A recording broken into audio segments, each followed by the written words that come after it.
नमस्कार। आज हम हिल्डेगार्ड ई पेप्लो की साइकोडायनेमिक नर्सिंग थ्योरी के बारे में पढ़ेंगे, जो कि मेनली साइकेट्रिक नर्सिंग या मेंटल हेल्थ नर्सिंग से रिलेटेड है और उनके पेशेंट के जो केयर प्लान्स होते हैं, नर्सिंग मैनेजमेंट होता है, वो पेप्लो की साइकोडायनेमिक नर्सिंग थ्योरी पर बेस होता है। ये थ्योरी दी थी पेप्लो ने और पेप्लो का इंट्रोडक्शन इस तरह से है। ये नर्सिंग थ्योरिस्ट थे और इनका पूरा नाम था Hildegard E Peplau. Born in Reading, Pennsylvania, 1909 USA इनमें इनका बॉर्न हुआ था। इन्होंने बीए की थी in interpersonal psychology, Bennington college in 1943। MA की थी इन्होंने in psychiatric nursing from Columbia University New York in 1947। Started first post बैकग्रेड प्रोग्राम इन नर्सिंग। इन्होंने ये पहला प्रोग्राम नर्सिंग में स्टार्ट किया था। Published interpersonal relations in nursing in 1952 में। 1952 में इन्होंने इंटरपर्सनल रिलेशंस इन नर्सिंग को पब्लिश किया था।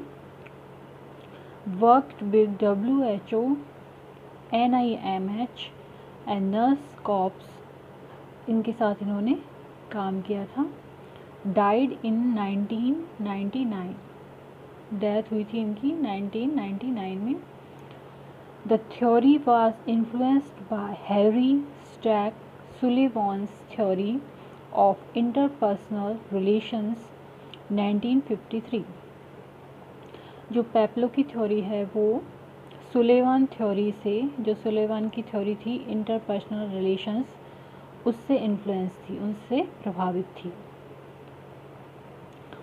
पेप्लो's theory is also referred as psychodynamic nursing।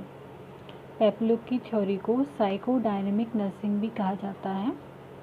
Which is the understanding of one's own behaviour, का मतलब होता है खुद के बिहेवियर को समझना। तो इस तरह से जो पेप्लो की थ्योरी है वो साइकोडायनेमिक नर्सिंग से रिलेटेड है। Theory of interpersonal relation is a middle range descriptive theory. जो इंटरपर्सनल रिलेशंस की थ्योरी है वो मिडिल रेंज डेस्क्रिप्टिव थ्योरी भी कही जाती है।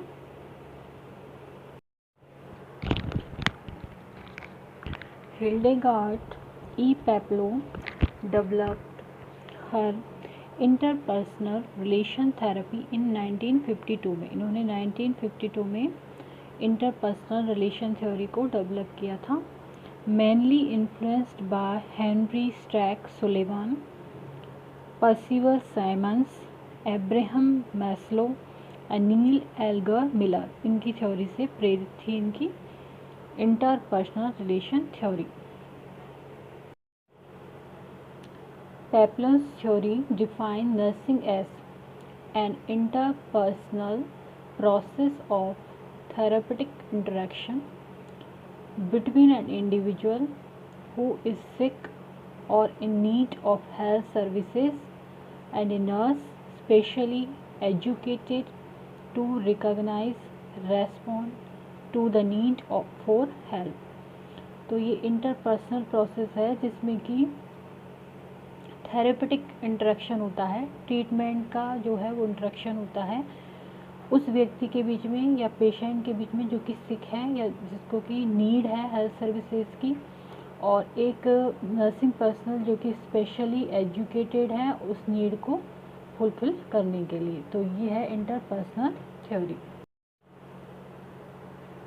हिल्डेगार्ड ई पेप्लो की जो साइकोडायनेमिक नर्सिंग थ्योरी है उसकी जो मेन पॉइंट्स हैं वो इस तरह से हैं।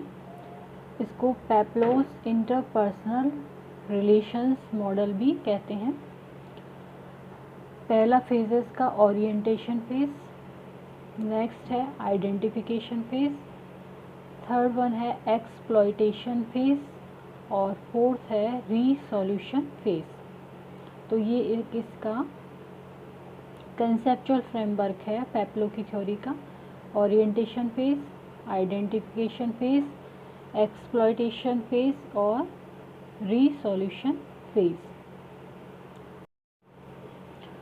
ओरिएंटेशन फेज में एक तरह से असेसमेंट फेज है ये, इसमें प्रॉब्लम डिफाइनिंग फेज है ये। प्रॉब्लम डिफाइन होती है कि क्या प्रॉब्लम है पेशेंट को। Starts when client meet nurse as a stranger, ये तब से स्टार्ट होता है जबकि क्लाइंट नर्स को एक स्ट्रेंजर की तरह मिलता है, उसके लिए वो नया होता है। Defining problem and deciding type of services needs, इसमें प्रॉब्लम डिफाइन होती है कि क्या प्रॉब्लम है और उसकी जो नीड है वो किस तरह से, कौन कौन सी टाइप की नीड उसको दी जाएंगी। तो ये हो गया फर्स्ट फेज ओरिएंटेशन फेज, इसमें किया जाता है assessment.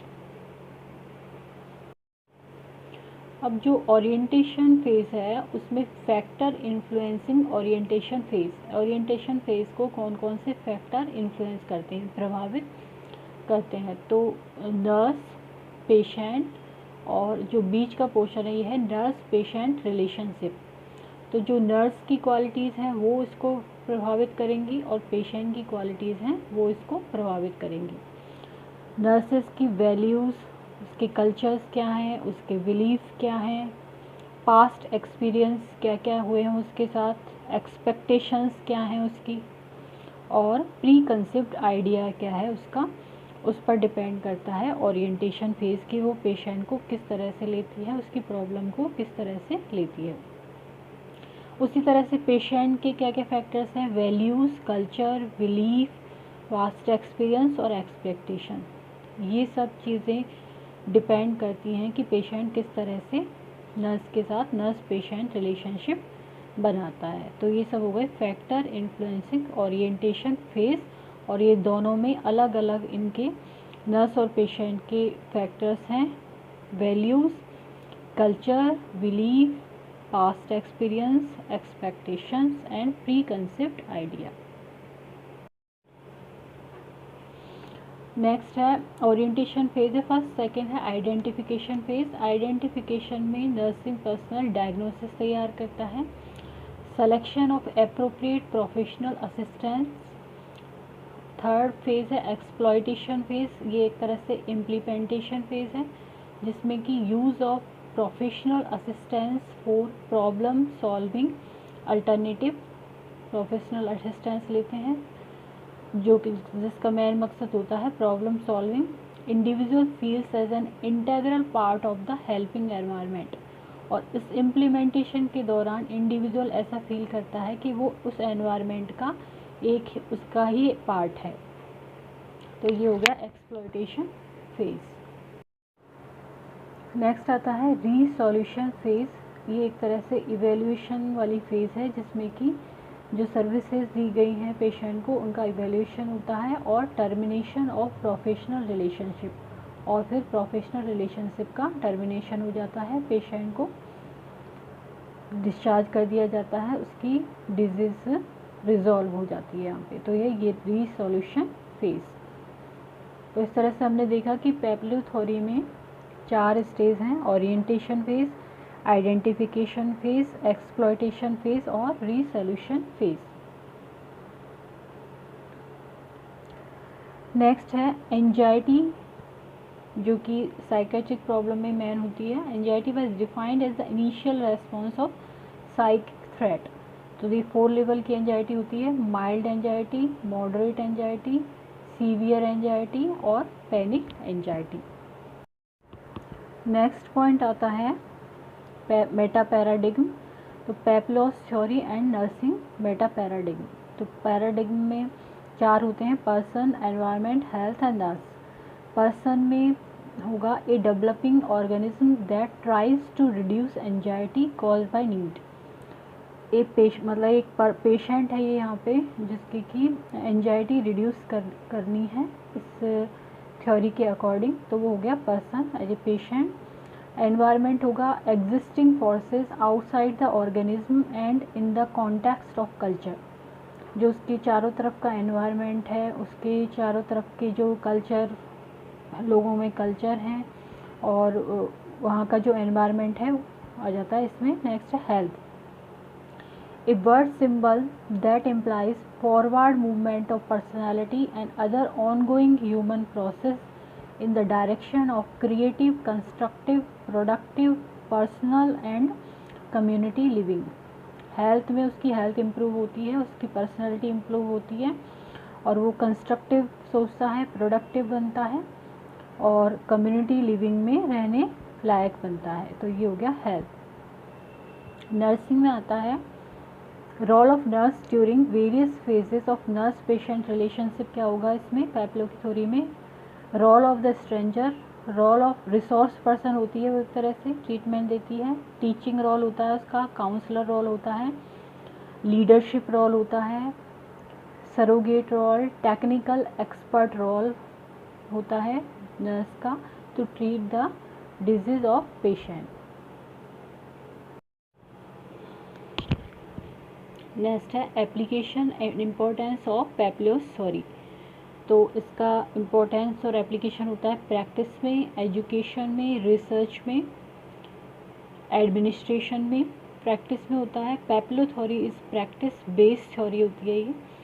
पैप्लो used observation in clinical situation, observation का यूज़ किया था पैप्लो ने और इस थ्योरी में भी ऑब्जर्वेशन का, असेसमेंट का काफ़ी रोल होता है। रिलेट टू ग्रुप साइकोथेरेपी, और ये रिलेट होता है इसमें ग्रुप साइकोथेरेपी का इम्पोर्टेंस होता है।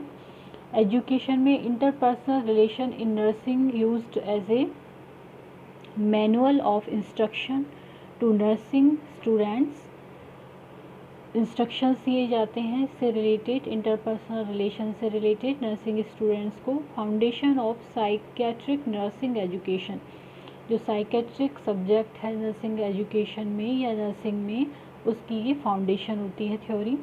नेक्स्ट आता है research, improvement of the social system, stress management process इस पे बेस होता है। फॉर्मेशन ऑफ बिहेवियर स्केल इस पे बेस होता है और therapeutic behaviour of the nurse, nurse patient relationship में थेरेपेटिक बिहेवियर जो होता है नर्स का, उस वो भी पैप्लो की थ्योरी पर बेस होता है।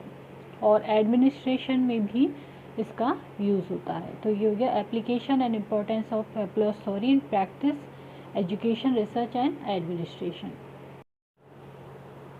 तो इस तरह से हमने आज हिल्डेगार्ड ए पैप्लो की साइको डायनेमिक नर्सिंग थ्योरी यहाँ पर करी। इसके जो मेन कंसेप्चुअल फ्रेमवर्क है उस तरह से है: orientation phase, identification phase, exploitation phase and resolution phase.